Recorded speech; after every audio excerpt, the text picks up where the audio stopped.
Alright, class 10. Now we move on to the revision lecture of chapter 3 Nationalism in India. तो भारत में nationalism की शुरुआत आपको पता है बहुत पुरानी रही है, लेकिन चैप्टर में जो हम देखेंगे या जो हमने देखा था वो था 1915 से लेकर 1942 क्विट इंडिया मूवमेंट तक की बात यहाँ पे की गई थी। तो 1915 में यहाँ पर महात्मा गांधी का आना होता है और उसके साथ इस चैप्टर की स्टार्टिंग होती है और जाता है ये चैप्टर आपका 1942 क्विट इंडिया मूवमेंट के स्टार्ट होने तक। तो ये 1915 से 1942 तक का टाइम पीरियड आप इस चैप्टर में पढ़ोगे या पढ़ा है आपने। तो चैप्टर की शुरुआत होती है पहले फर्स्ट वर्ल्ड वॉर से। तो फर्स्ट वर्ल्ड वॉर क्या रही? फर्स्ट वर्ल्ड वॉर में आपने देखा कि यहाँ पर टैक्स सिस्टम बढ़ा दिया गया, ज़बरदस्ती गांव से लोगों को, आदमियों को रिक्रूट किया गया आर्मी के लिए और लड़ाई के लिए भेजा गया। इसके बाद इन्फ्लुएंजा आता है, लोग बीमारी से मारे जाते हैं, लेकिन टैक्स सिस्टम में कोई कमी नहीं की जाती। तो यहाँ से फर्स्ट वर्ल्ड वॉर के जो कारण रहे, जो इफेक्ट रहे, इसके कारण लोगों के अंदर एक नेशनलिज्म की जो स्पिरिट थी वो और स्ट्रोंग हो गई थी। लोग और ज्यादा अंग्रेजों के खिलाफ खड़े हो गए थे। फर्स्ट वर्ल्ड वॉर का इफेक्ट रहा कि इसने लोगों को और ज्यादा मजबूत किया और ज्यादा अंग्रेजों के खिलाफ खड़ा किया। इसके बाद आता है idea of satyagraha. Idea of satyagraha में आपने देखा था महात्मा गांधी ने सच्चाई की ताकत का इस्तेमाल करते हुए वॉयलेंस से दूर रहने के लिए कहा था और लोगों को कहा कि आप अपनी बातें, अपना प्रोटेस्ट शांति से करें, बिना किसी ताकत के इस्तेमाल के करें। और इस सत्याग्रह ने ही महात्मा गांधी को महात्मा गांधी बनाया, पूरे देश में पहचान दी। तो पहला सत्याग्रह जो था वो रहा चंपारण बिहार में इंडिगो प्लांटेशन के खिलाफ। दूसरा सत्याग्रह खेड़ा में रहा गुजरात रेवेन्यू सिस्टम के खिलाफ। तीसरा अहमदाबाद में रहा मिल वर्कर के लिए, मिल वर्कर की सपोर्ट में। तो ये 1916, 17 और 1918 के ये 3 सत्याग्रह महात्मा गांधी को पूरे देश में एक पहचान दिला गई। लोग जानने लगे कि भाई मोहनदास करमचंद गांधी कौन है। अब महात्मा गांधी एक नेशनल फिगर बन चुका था। इसके बाद 1918 से यहाँ पर सत्याग्रह के बाद आता है 1919 का सत्याग्रह, रोलेट सत्याग्रह। तो यहाँ पर एक एक्ट आता है, रोलेट एक्ट, जिसे सिडनी रोलेट ने बनाया था। और इस एक्ट में कहा गया था कि डिटेंशन विदाउट ट्रायल, गिरफ्तारी बिना किसी कोर्ट के। इसका मतलब ये है कि पुलिस अगर चाहे बंदे को डिटेंशन के दौरान जेल में मार भी दे तो कोई पुलिस पर आरोप नहीं लगा सकता कि उसने ऐसा किया है। तो ये कानून बिल्कुल अनजस्ट था, इलीगल था। तो इसके खिलाफ गांधी ने सत्याग्रह किया, रोलेट सत्याग्रह उसे कहा जाता है।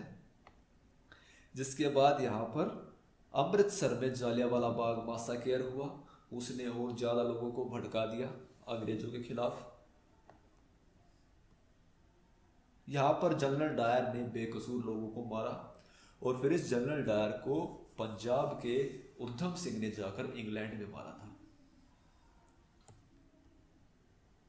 तो इसे कहते हैं जालियांवाला बाग इंसिडेंट्स, जिसमें देश के बड़े बड़े लोगों ने अंग्रेजों के जो टाइटल थे वो वापस कर दिए। Need of wide spread of movement में कहा गया, जब महात्मा गांधी ने देखा कि रोलेट एक्ट में काफी वायलेंस हो रही है, लोगों को मारा पीटा जा रहा है और कमजोर लोग जो हैं वो अंग्रेजों का मुकाबला नहीं कर सकते, तो महात्मा गांधी ने इसको वापस ले लिया और सोचा कि भाई देश में लोगों को पहले आप प्रॉपर ट्रेन करो, पहले एक पूरी सपोर्ट क्रिएट करो, देश के हर कोने तक ये बात पहुंचे, आज़ादी की लड़ाई जो है वो छेड़ी जा चुकी है, तब जाकर बड़े लेवल पर मूवमेंट शुरू किया जाए। तो यहाँ पर आता है खिलाफत इशू। मुसलमान जो भारत के हिंदुओं से आज़ादी की लड़ाई में अब तक दूर थे वो यहाँ पर साथ आते हैं क्योंकि खलीफा पर बात आ जाती है। जो ओटोमन एम्पायर का हेड है खलीफा, उसको ट्रीटी साइन करनी पड़ती है अंग्रेजों के साथ, और अंग्रेजों की इस ट्रीटी के कारण खलीफा की जो रिस्पेक्ट थी वो हर्ट होती है, और मुसलमान इस बात को लेकर अंग्रेज के खिलाफ खड़े हो जाते हैं और अंग्रेजों को अंग्रेजों से बदला लेने के लिए हिंदुओं के साथ इस आज़ादी की लड़ाई में भाग लेने लगते हैं। तो उसे कहा गया नॉन कोऑपरेशन खिलाफत movement.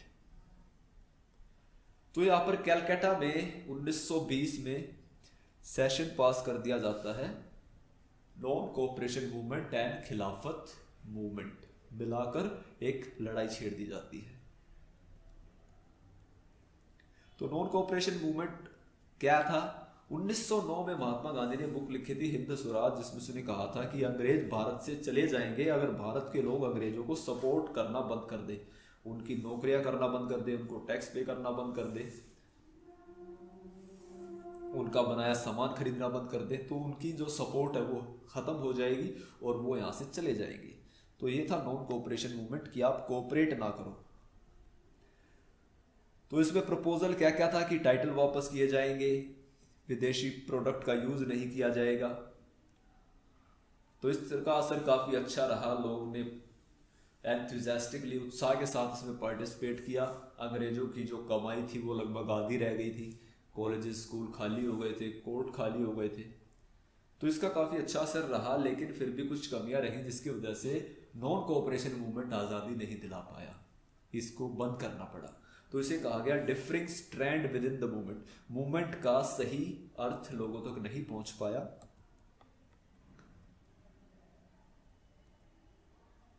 The movement in the town, यानी शहरों में मूवमेंट काफी जोर शोर के साथ शुरू हुआ, सक्सेसफुली स्टार्ट किया गया, लोगों ने यहाँ पर हिस्सा लिया, पढ़े लिखे लोग थे, तो इस वजह से यहाँ पर टाउन्स में ये इतना अच्छा रहा। लेकिन देश के बाकी हिस्सों में ये स्लो हुआ, ये इतना अच्छा रिस्पॉन्स नहीं ला पाया। क्यों? क्योंकि यहाँ पर जो खादी थी, पहली चीज वो महंगी थी, बच्चे लोगों को दोबारा ब्रिटिश प्रोडक्ट पर आना पड़ा क्योंकि उसका कपड़ा सस्ता होता था खादी के मुकाबले, स्कूल कॉलेजेस नहीं थे, कोर्ट अपने नहीं थे, इसकी वजह से भी यहाँ पर जो बायकॉट था वो लंबे समय तक नहीं रह पाया, लोगों को दोबारा इनको ज्वाइन करना पड़ा, दोबारा इन्वेंट्री करनी पड़ी। Rebellion in the country side में बात करेंगे, गांव में क्या हुआ?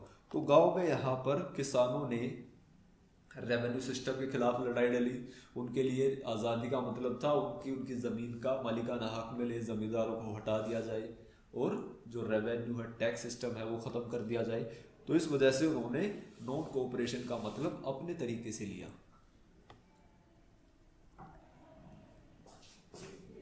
इसके बाद ट्राइबल पीपल ने फॉरेस्ट एक्ट के खिलाफ लड़ाई छेड़ी, उनके लिए नॉन कोऑपरेशन का मतलब था बायकॉट या breaking the forest law. Awadh के किसानों की बात करते हैं, उत्तर प्रदेश का इलाका, अयोध्या जिसे आप कहते हैं अवध के नाम से जाना जाता था। तो यहाँ पर किसान सभा बनाई गई और यहाँ पर जो उनके हेड रहे वो थे बाबा रामचंद्र और जवाहरलाल नेहरू। तो इसमें टैक्स सिस्टम के खिलाफ आवाज उठाई गई थी।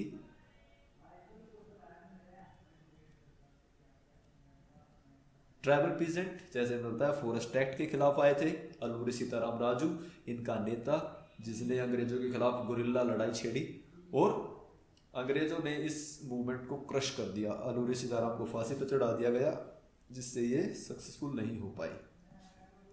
प्लांटेशन के वर्कर के लिए प्लांटेशन में काम करना एक कानून था, वो प्लांटेशन छोड़कर नहीं जा सकते थे। तो यहाँ पर भी नॉन कोऑपरेशन का मतलब इन्होंने अपनी आज़ादी से लिया, प्लांटेशन छोड़कर ये जाने लगे तो इनको भी पुलिस ने पकड़ा, मारा पीटा और दोबारा छोड़ दिया। तो इस तरह से ये थी कंट्री साइड की घटनाएं जिसमें नॉन कोऑपरेशन मूवमेंट इतना अच्छा नहीं रह पाया। वर्कर अपनी तरह से देखते थे, वर्कर का नॉन कोऑपरेशन से मतलब था या देश की आज़ादी से मतलब था उनके काम करने की घंटे कम कर दिए जाएं, उनकी वेजेस बढ़ा दी जाएं, एनवायरनमेंट अच्छा हो। तो ये थी बातें जो नॉन कोऑपरेशन मूवमेंट के साथ जुड़ी थी, जो उसको इतना सक्सेसफुल नहीं करवा पाई। इसके बाद यहाँ पर आया सिविल डिसोबीडियंस मूवमेंट, यानी नॉन कोऑपरेशन के साथ अब जो अंग्रेजों के कानून सिस्टम थे उसको भी हटा दिया जाए। तो यहाँ पर कुछ घटनाएं हुई 1922 में, चोरी चोरा की घटना, जिसने महात्मा गांधी को नॉन कोऑपरेशन मूवमेंट वापस लेने पर मजबूर कर दिया गया। महात्मा गांधी ने नॉन कोऑपरेशन को वापस ले लिया और दोबारा तैयारी की कि भाई लोगों को पहले प्रॉपर ट्रेन करेंगे, फिर हम नया मूवमेंट स्टार्ट करेंगे, जिसका नाम है civil disobedience movement. Civil disobedience movement में यहां पर आता है फिर साइमन कमीशन। साइमन कमीशन यहाँ पर एक 1919 इंडिया एक्ट में एक स्टैच्यूटरी कमीशन बनाया जाता है जो भारत के लिए इम्प्रूवमेंट लाने की बात करेगा, लेकिन इसमें एक भी मेंबर इंडियन नहीं था, तो भारत के लोगों ने इसका विरोध किया था। तो यहां पर गांधी और इरविन, इनके बीच में बात आ जाती है। गांधी जो है वो इरविन को एक लेटर भेजते हैं जिसमें 11 डिमांड्स जो है वो लिख के भेजते हैं कि हमारी मांगे हैं ये 1931 को। उसमें थी जैसे शराब पर पाबंदी लगा दी जाए, टैक्स सिस्टम घटा दिया जाए, और सबसे इंपॉर्टेंट उसमें डिमांड थी सोल्ट टैक्स, नमक पर टैक्स ना लगाया जाए।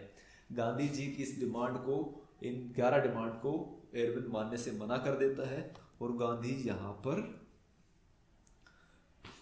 जी को यहाँ पर डोमिनियन स्टेटस का वो वादा करता है कि भाई हम डोमिनियन स्टेटस देंगे, यानी ऊपर हम रहेंगे, नीचे आप लोग रूल करेंगे देश में।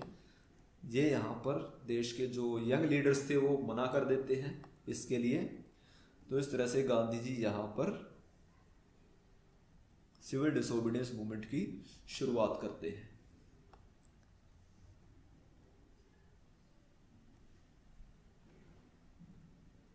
और इस सिविल डिसोबीडियंस मूवमेंट की शुरुआत होती है सॉल्ट मार्च से। जो सॉल्ट मार्च गांधी जी करते हैं अपने वॉलंटियर के साथ साबरमती आश्रम से दांडी गांव तक, वहां पर नमक बनाया जाता है और ब्रिटिश यहाँ पर फोर्सफुली रिएक्ट करते हैं, रिस्पोंड करते हैं। और यहाँ पर जो इरविन है वो गांधी जी को कहता है कि भाई आप सेकंड राउंड टेबल कॉन्फ्रेंस में पार्टिसिपेट करें। तो गांधी जी यहाँ पर कहते हैं कि वो पार्टिसिपेट करेंगे अगर जो लोगों को गिरफ्तार किया गया है आप उनको अगर छोड़ देंगे तो। पीपल पार्टिसिपेशन यहाँ पर देखेंगे। फार्मर ने पार्टिसिपेट किया अपने लिए, रेवेन्यू सिस्टम के लिए, जमींदारों के खिलाफ।